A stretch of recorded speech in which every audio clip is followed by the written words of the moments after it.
There's a phrase that echoes through the mind of nearly every person who has survived a relationship with a narcissist, whispered in the dark, repeated during moments of exhausted self-reflection. Shame on me. Shame on me for believing him. Shame on me for staying as long as I did. Shame on me for missing someone who caused this much damage, for still, even now, wondering what I could have done differently to make him finally feel the weight of what he put me through. This phrase carries an assumption buried so deep inside it that most people never think to question it directly. The assumption that somewhere eventually, if you had just done something differently, you could have made him feel genuine remorse.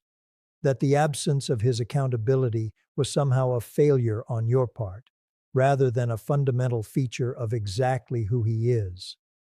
Today, we're going to dismantle that assumption completely, because understanding why narcissists genuinely cannot feel remorse the way you're waiting for them to feel it, not won't, but cannot, is going to release you from a burden you were never actually responsible for carrying in the first place. Let's start with something that needs to be said clearly, directly, without the softening language so many conversations about narcissism tend to use. The absence of remorse in a narcissist isn't a choice he's making to punish you. It's not something you failed to unlock through better communication, more patience, or a more compelling explanation of your pain. It's a structural feature of his psychology, as fundamental to how he operates as the color of his eyes or the shape of his hands. And understanding this distinction, structural incapacity versus deliberate choice, changes everything about how you interpret every apology he never quite gave you, every accountability he circled around but never actually reached. To understand why this incapacity exists, we need to understand what remorse actually requires psychologically, because remorse isn't simply feeling bad about something. It's a remarkably sophisticated cognitive and emotional process, one that requires several distinct capacities working together simultaneously, capacities most people develop so early and so automatically that they never realize how complex the process actually is. Genuine remorse requires first the ability to hold two contradictory self-perceptions simultaneously. I am fundamentally a decent person, and I did something that harmed someone else. Most people navigate this contradiction constantly throughout their lives, experiencing genuine discomfort when their actions don't match their self-image, and using that discomfort as motivation to repair harm, apologize sincerely, and adjust future behavior accordingly. This capacity to sit with the uncomfortable gap between who you want to be and how you actually behaved is the psychological engine that drives authentic remorse. Here's what makes narcissistic psychology fundamentally different. This contradiction is intolerable in a way that goes far beyond ordinary discomfort. For someone with a genuinely healthy sense of self, the gap between self-image and harmful behavior produces guilt, which motivates repair. For a narcissist, whose sense of self is built on a foundation far more fragile than most people realize, this same gap doesn't produce guilt in any functional sense. It produces something closer to existential threat because his entire psychological structure depends on maintaining an idealized self-image that simply cannot survive genuine acknowledgement of having caused harm. This is the core of why narcissists cannot access remorse the way you're waiting for them to access it. It's not that the harm doesn't register at all on some level. It's that acknowledging the harm fully, in the way genuine remorse requires, threatens to collapse an identity that has no other foundation to stand on. Most people have enough psychological flexibility to say, I did something harmful, and I'm still fundamentally a good person who made a mistake. A narcissist's psychological architecture doesn't have room for this kind of integration. The idealized self and the harmful behavior cannot coexist in his conscious awareness simultaneously, which means one of them has to go, and it's virtually never the idealized self-image that gets sacrificed. This is precisely why narcissists so reliably respond to confrontation with defensiveness, blame-shifting, or elaborate justification rather than genuine accountability. These responses aren't simply manipulation tactics, though they certainly function that way in practice. They're psychological necessities, the only available strategies for protecting a self concept that would otherwise face genuine collapse if the harmful behavior were fully, honestly acknowledged without some kind of protective reframing attached to it. Think about what this actually explains about specific behaviors you likely witnessed throughout the relationship. Every time he twisted the narrative of an argument to make himself the victim rather than the perpetrator, he wasn't simply lying strategically, he was protecting a psychological structure that cannot survive the alternative. Every time he offered what looked like an apology, but somehow, by the end of the conversation, made you feel responsible for his behavior anyway. He wasn't simply being manipulative for sport. He was performing the only kind of accountability his internal architecture could actually tolerate, one that preserves his self-image by redistributing responsibility back toward you, rather than accepting it fully himself. This explains something else that likely confused and hurt you throughout the relationship. The strange inconsistency between moments where he seemed to briefly acknowledge wrongdoing, followed almost immediately by behavior that suggested he'd never actually understood the harm at all. This inconsistency isn't evidence that he sometimes genuinely understood and simply chose not to change. It's evidence that whatever acknowledgement occurred in those moments was never actually the full, integrated understanding genuine remorse requires. It was something closer to a temporary performance, offered specifically because it served an immediate strategic purpose: de-escalating your anger, securing your continued investment in the relationship, restoring the emotional supply your distress had temporarily disrupted, without ever actually requiring the psychological integration that would make the acknowledgement durable or genuine.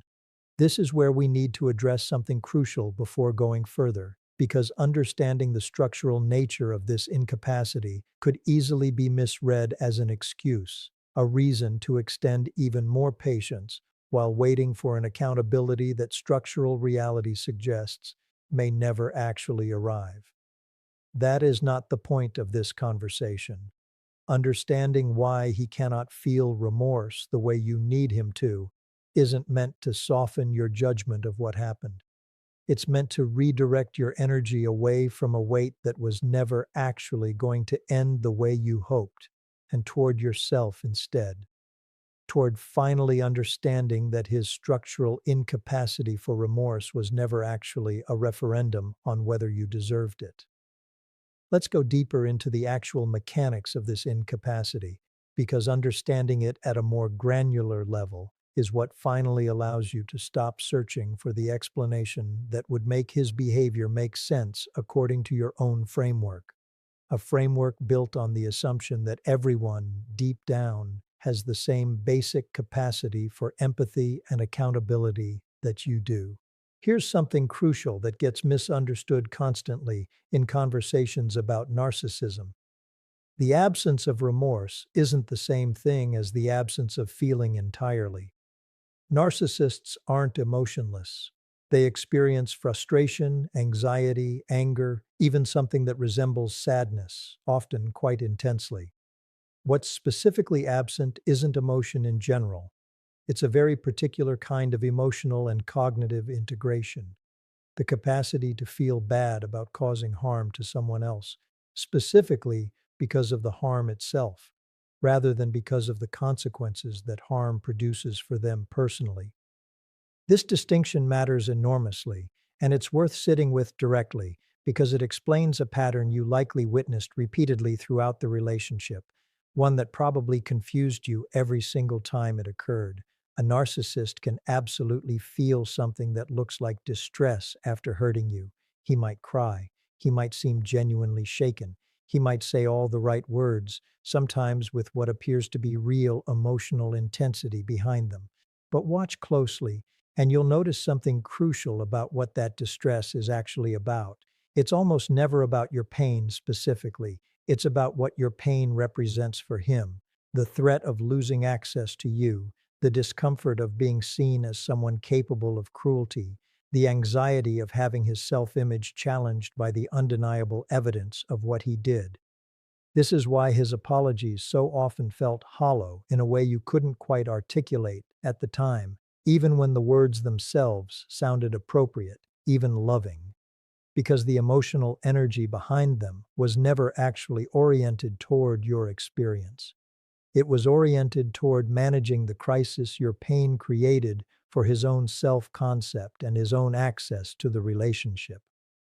This is remorse's evil twin, something that can mimic its outward appearance closely enough to fool you, especially when you desperately want to believe genuine accountability is finally happening, while remaining fundamentally, structurally different in what it's actually about. There's a specific psychological mechanism worth understanding here because it explains something particularly painful about narcissistic relationships. The way genuine accountability seems to appear briefly, only to evaporate almost immediately afterward, as if it had never existed at all. This happens because whatever momentary crack in the defensive structure allowed a glimpse of accountability to surface gets rapidly repaired once the immediate crisis has passed. The psychological system that protects his idealized self-image doesn't just prevent remorse from developing in the first place. It actively works to dismantle and reframe any brief moment where something resembling genuine acknowledgement managed to slip through, essentially editing his own memory and self-understanding in real time to preserve the narrative he needs in order to keep functioning without collapse. This is why confronting a narcissist with evidence of a previous brief moment of accountability so often produces genuine confusion or outright denial that it ever happened, rather than simple dishonesty. In many cases, he's not lying to you when he insists he never said what you clearly remember him saying, or that he never felt what you clearly witnessed him feeling. His own psychological system has already revised that memory, reshaping it into something less threatening to the self-image that has to remain intact in order for him to continue functioning at all. This isn't a comforting explanation, but it is an accurate one, and understanding it prevents you from continuing to search for the exact right way to present evidence that might finally break through, because the barrier isn't really about evidence. It's about a psychological necessity that operates independently of whatever facts you present. Now, here's something important to address directly, because it's a question that inevitably arises once someone understands the structural nature of this incapacity. If narcissists genuinely cannot access remorse due to their psychological architecture, does that mean they're not responsible for their actions? This question deserves a careful, honest answer, because the structural explanation for narcissistic behavior should never be mistaken for moral exoneration.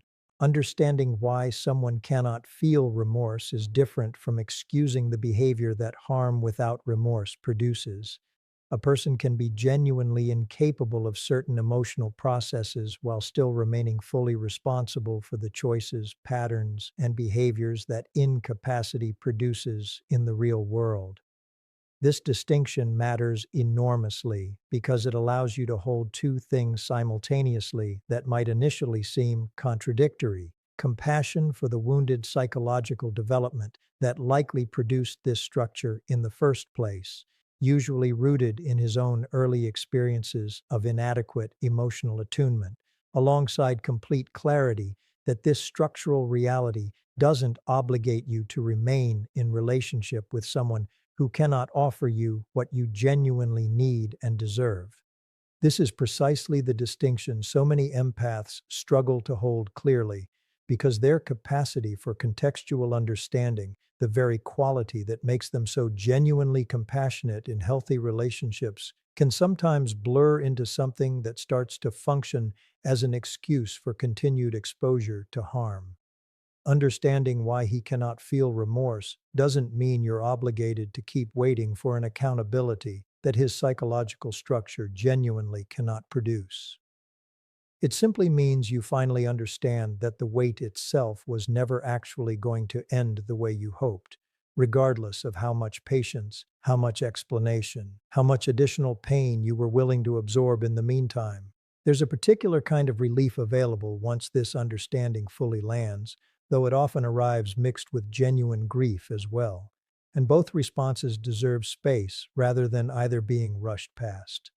The relief comes from finally releasing yourself from a task that was never actually achievable in the first place.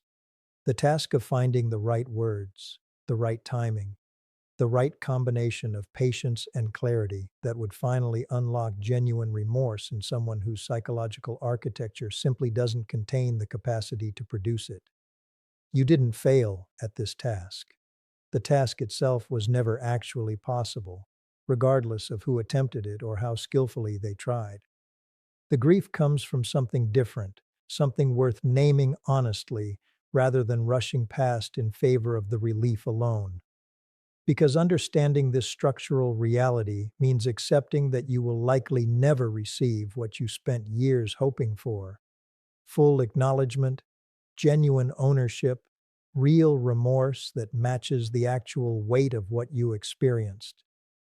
This is a genuine loss, distinct from the loss of the relationship itself, and it deserves to be grieved directly rather than minimized or rushed through in favor of quicker closure. But here's what becomes possible once both of these responses, the relief and the grief, have been allowed their full expression, rather than being suppressed in favor of premature resolution. You can finally stop organizing your own healing around something that was never actually within your control to produce. His remorse, or the permanent absence of it, was never actually the thing standing between you and genuine peace. It simply felt that way because you'd been taught throughout the relationship that his acknowledgement was necessary in order for your experience to be considered valid, in order for your pain to be considered real, in order for your decision to leave to be considered justified.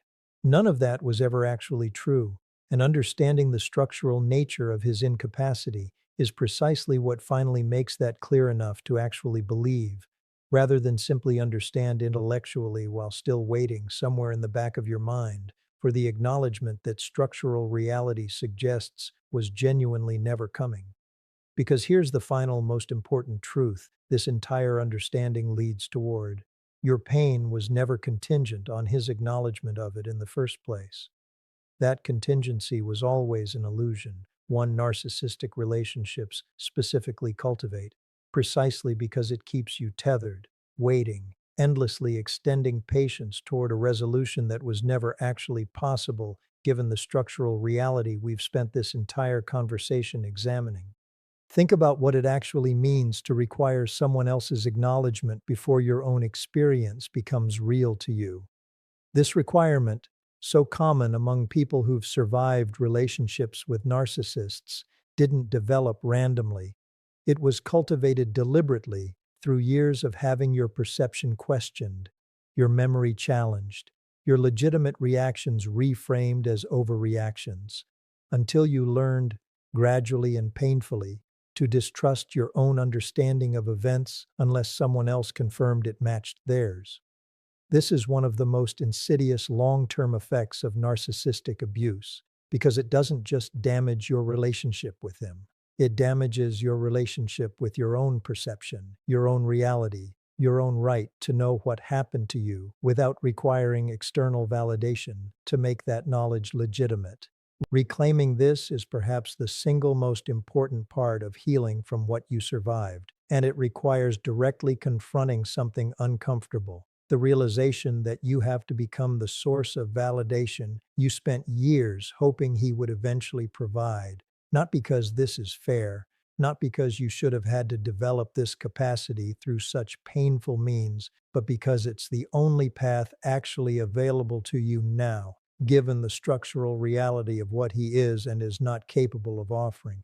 This means learning to say, with full conviction and without requiring his agreement, what happened to me was real, was harmful, and mattered, regardless of whether he ever acknowledges it accurately.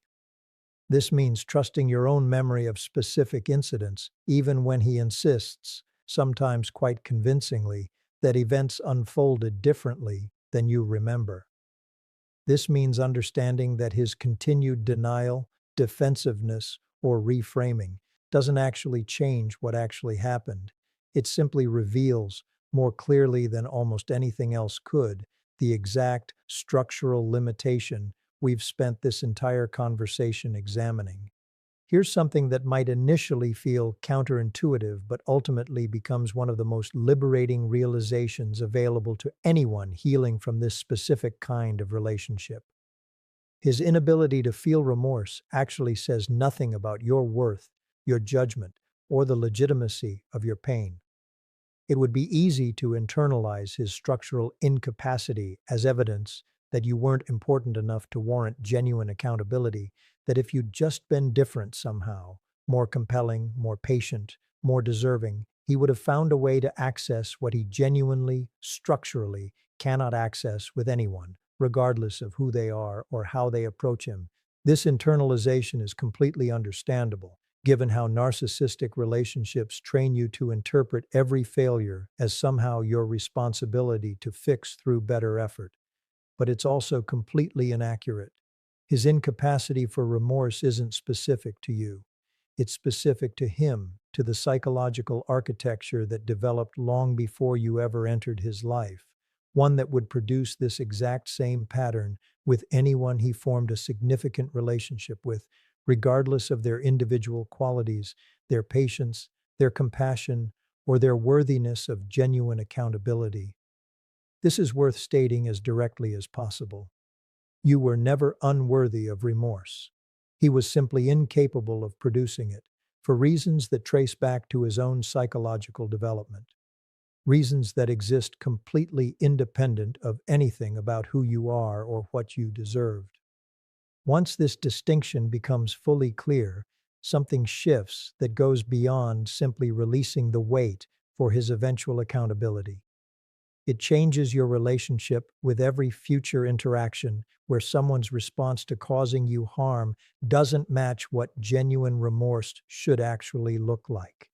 You develop the capacity to recognize quickly and clearly the difference between someone whose psychological architecture allows for genuine accountability and someone whose defensive patterns reveal the same structural limitations you learned to recognize so painfully in this relationship. This recognition becomes protective in every future relationship, professional interaction, and friendship you build moving forward, because you no longer need years of accumulated evidence before understanding what you're actually dealing with. This is ultimately what makes understanding this specific psychological reality so valuable, beyond simply releasing you from a fruitless wait for accountability that was never coming. It transforms confusion into clarity, self-blame into accurate understanding, and endless patience into discernment that protects you moving forward in every relationship where this same pattern might eventually attempt to establish itself again. So if you've spent time whispering shame on me in the quiet moments after this relationship ended, understand exactly what that shame was actually protecting you from having to fully accept. That his silence, his defensiveness, his complete absence of the accountability you deserved was never actually something you failed to unlock through insufficient effort or insufficient worthiness.